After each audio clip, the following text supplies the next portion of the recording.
David wasn't poor because he was lazy. He was poor because the system had figured out exactly how much effort it could squeeze out of him without breaking him completely.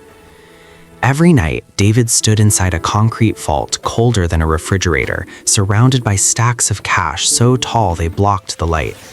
Millions of dollars passed inches from his hands, money meant for banks, corporations, people who would never know his name. He counted it, guarded it, signed for it, and locked it away like it was sacred. Then he went home and checked his bank account. Empty again. David worked for an armored security company, the kind that moves money between banks in the dead hours of the night, the kind of job people assume pays well because it feels important. But importance doesn't pay rent. Trust doesn't feed kids. Responsibility doesn't erase debt. David made barely $8 an hour. He worked 70 to 80 hours a week. Overtime blurred into exhaustion. Days melted into nights, and every shift felt the same. Steel doors, camera hums, the smell of ink and paper money, and the quiet thought he never spoke out loud. Why is all of this never mine? David wasn't greedy, not at first. He didn't dream of yachts or mansions. He dreamed of boring things, bills paid on time, a fridge that wasn't half empty, a future that didn't feel like a dead-end hallway with no exits. He had served his country once, wore a uniform, followed orders, believed that doing the right thing eventually paid off. But the world after service didn't clap. It didn't thank him. It handed him a badge, a clipboard, and a paycheck that insulted him quietly every Friday. 16 hours a day, he handled other people's wealth. 16 hours a day, he lived like he was invisible. That kind of pressure doesn't explode. It leaks. It leaks into long silences, into sleepless nights, into the dangerous thought that honesty might be a luxury only rich people can afford. David tried to ignore it. He told himself this was temporary, that loyalty mattered, that patience would be rewarded. But years passed and nothing changed except the weight on his shoulders. Then someone noticed him. Her name was Kelly. She worked at the same company for a while, confident, sharp, the kind of person who spoke like the world owed her something. She laughed easily, asked questions no one else dared to ask, and she listened when David talked, which made him feel visible in a way money never had. They started talking after shifts, just talking. Complaints at first, about work, about life, about how strange it was to guard fortunes and live broke. Kelly eventually left the job, but she didn't disappear from David's life. If anything, she came closer. One night, she introduced him to a friend, Steve. Steve was the opposite of subtle. Big talk, big confidence, small morals. The kind of man who believed rules existed only to prove how clever he was for breaking them. Steve didn't see risk. He saw shortcuts. When Steve learned where David worked, something changed in his eyes. Curiosity turned into calculation. "You ever think about how crazy it is," Steve said casually, "that they trust you with all that money?" David laughed it off, at first. But Steve didn't drop it. He painted pictures with words. Easy money, fast freedom, a life where David wouldn't have to beg his own paycheck to stretch another week. Kelly backed him up, not aggressively, gently, like someone reminding David of something he already wanted. David resisted. He really did. He had never stolen anything in his life, never even cut corners. But temptation doesn't arrive screaming. It whispers. It waits for exhaustion, for loneliness, for the moment when the idea of staying poor feels worse than the fear of getting caught. Steve didn't pressure him. He reassured him. "It's simple," Steve said. "Too simple." And that's what broke David. Simple sounded safe. Simple sounded survivable. Simple sounded like a way out. They made a plan that would have made a real criminal laugh. No disguises, no genius, just timing, trust, and the assumption that luck would do the rest. David would stay late one night, turn off the cameras, load the cash, disappear. He wouldn't even take much at first, just enough to cross the border.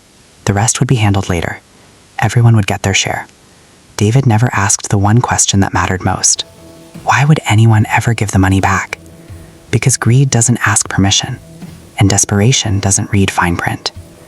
As the date approached, David's nerves stretched thin. His hands shook more often, his thoughts raced. But every time doubt surfaced, Steve's voice drowned it out. Kelly's support softened it. The night arrived quietly, too quietly. David sent his trainee home early, said he'd finish up alone. The vault swallowed him like it always did, but this time the silence felt heavier. Every sound echoed. Every breath felt recorded. He disabled the cameras, or so he thought. He began loading cash, bundle after bundle. Time vanished. Sweat soaked through his uniform. His arms ached. His mind screamed, "Hurry."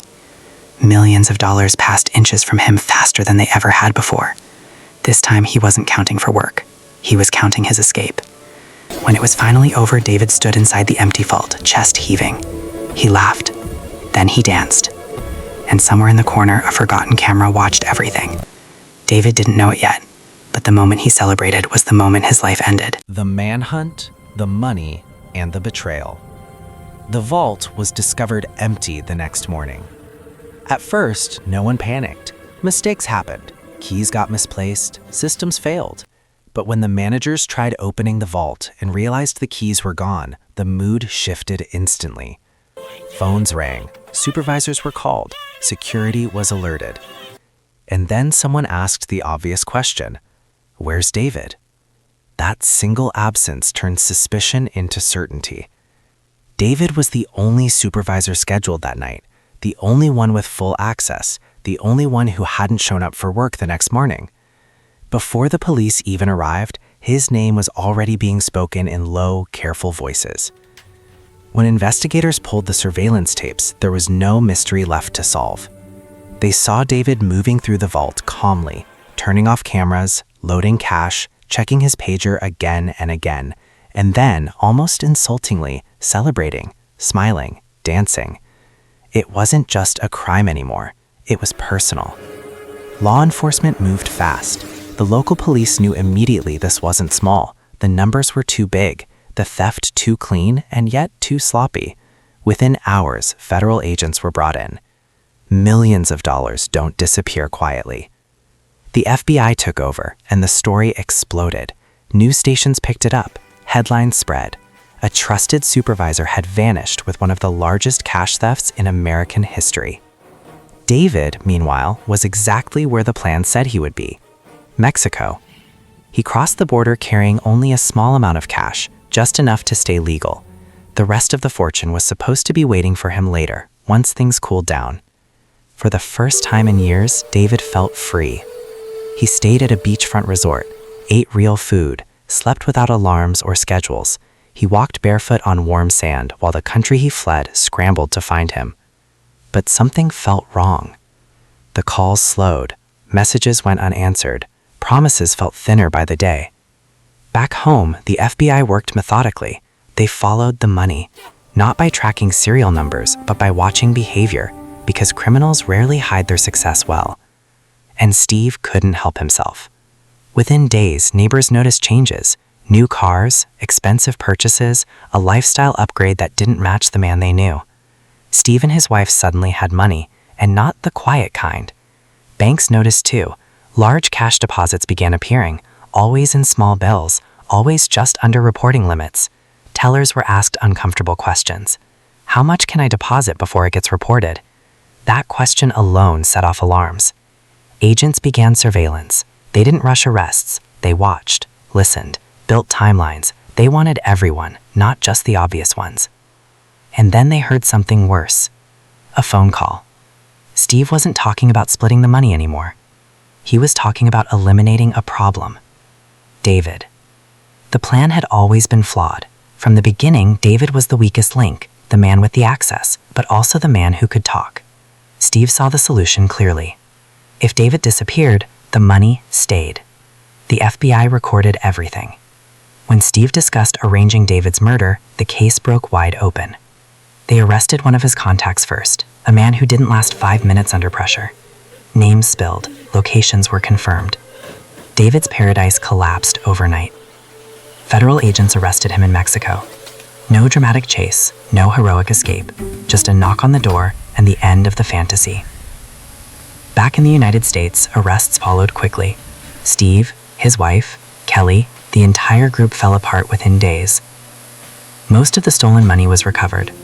Not because the criminals were generous, but because they were careless. Cash stuffed into closets, buried poorly, spent loudly.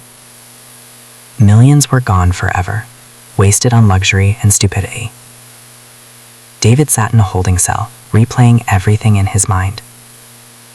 The vault, the dance, the silence that followed. He realized too late that he had never been part of a team. He had been bait. The trial came. Sentences were handed down.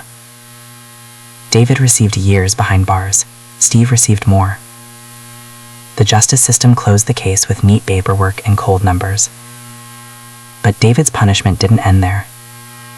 Even after prison, the debt remained. Millions he never spent. Millions he never even saw. A financial sentence that followed him long after the cell doors opened. Years later, Hollywood came calling. The story was too absurd to ignore. A movie was made. Actors played his mistakes. Audiences laughed at his foolishness. David was hired as a consultant. He didn't earn $1. Every cent he might have made would have gone straight toward debt he could never repay. So he worked construction jobs. Carried tools instead of cash. Built things instead of stealing them. He spoke publicly about his mistakes. Not as a warning he enjoyed sharing, but as a burden he carried. He had touched millions and lost everything. Prison doesn't begin when the cell door closes. It begins the moment you realize your mistake cannot be undone. David learned that slowly, not in one dramatic breakdown, not in tears or screams, but in quiet moments, in the hours when nothing distracted him. No work, no noise, no plan. Just time. Endless, empty time.